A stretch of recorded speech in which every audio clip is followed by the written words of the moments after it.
Kailangan talaga nating i-change oil o i-PMS yung ating sasakyan based dun sa huling oil na nilagay natin or dun sa recommended na PMS nung ating car manufacturer or nung car dealer. Okay, so ano ba yung dapat talagang sundin dyan? Yung months o yung kilometer? If you will check your owner's manual, ang sabi dyan is kung ano yung mauna.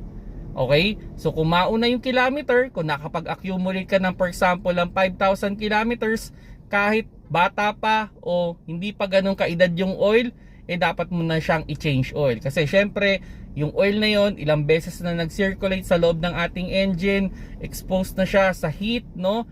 At through time, bumababa na talaga yung kanyang quality. So pwedeng hindi na siya nakakapag-lubricate ng maayos.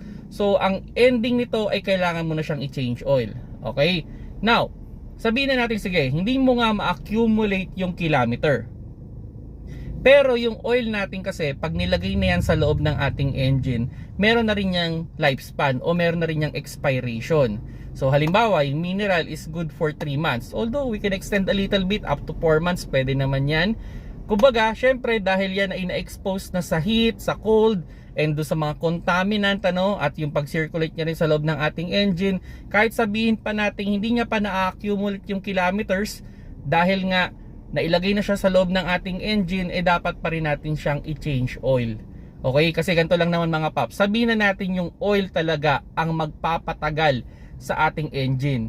Pero pag hindi natin siya pinapalitan, pwedeng siya rin ang makasira sa ating makina. Kaya mas okay na palitan natin yan based dun sa huling oil or dun sa suggestion ng inyong manufacturer kung kailan pini-change oil or pini-PMS ang inyong sasakyan.